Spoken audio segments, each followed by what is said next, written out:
This is my main gaming and editing PC, boasting a Ryzen 9 5900X, 48GB of 3600MHz RAM, RTX 4070 Ti Super Stalker 2 Edition, and a 4TB NVMe Gen 4 storage. This thing is an absolute unit built several years ago with longevity in mind. While its beautiful, massive Corsair 5000D frame has done its job, some things change. In our case, our entire setting changed. From a 3,000 square foot home in the US to a penthouse villa in Korea maybe half its size. With the state of the world's relations and impending collapse, the military has hinted and kinda suggested a bug out bag being part of every home. Packed with the essentials, some rugged jeans, a few shirts, changes of undergarments, and, of course, a way to play Fallout New Vegas. But Raw, I hear you say, don't you already have a Steam Deck? And you're correct, I do. While the Steam Deck is a wonderful piece of tech, it doesn't really have the kind of power I need for 4K video editing, high-end streaming and gaming, and trying to make a living off this whole YouTube thing. And that's where this beautiful piece of kit comes in. Meet the Fractal Ridge. This is an ITX tower PC that supports up to a 4-slot GPU, making it outshine most of the ITX competition and perfect for future upgradability. The biggest concern with any ITX build is cooling, especially when you start talking about higher end CPUs with high core and thread counts.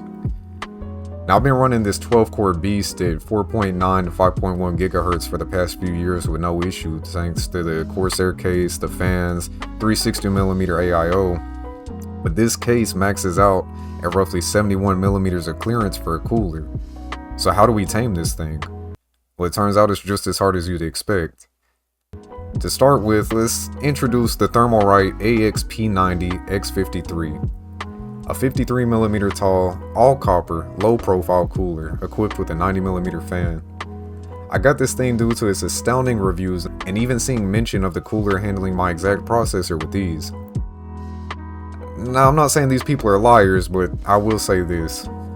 I spent the next couple of days off camera trying everything I could to get this CPU under control.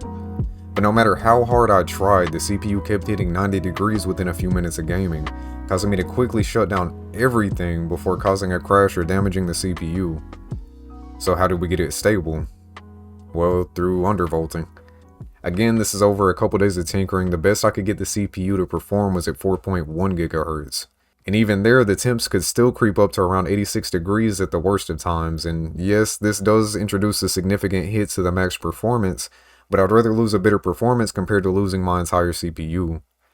It's obvious this cooler isn't enough for this rig, so we had to improvise, and it turns out there's just a bit of extra room between the cooler and case.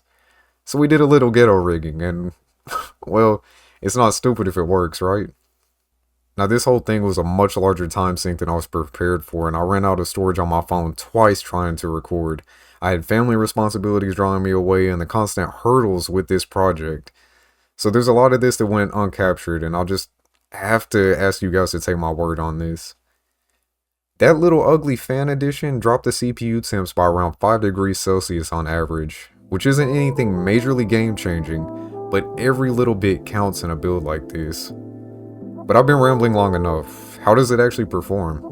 So we only tested 2 games, with the first being Stalker 2, which did surprisingly well.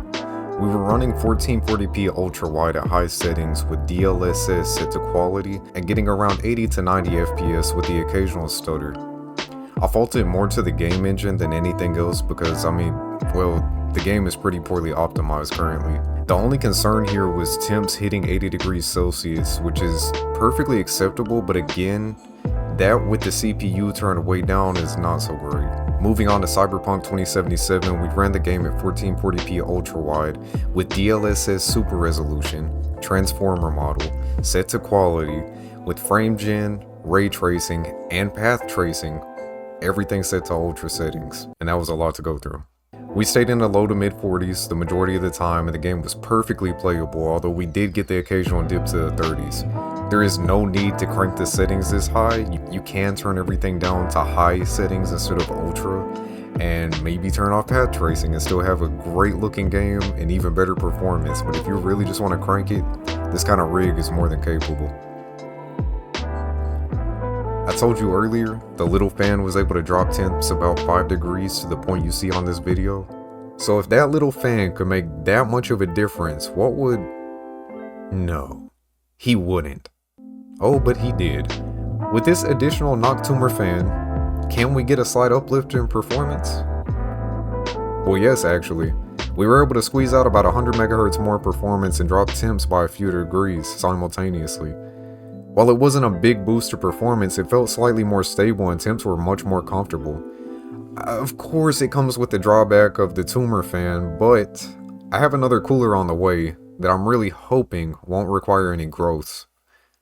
So be sure to hit that like button if you want to see how that compares. Thank you all for spending some time with me, for watching this video. Hope to catch you in the next one. God bless.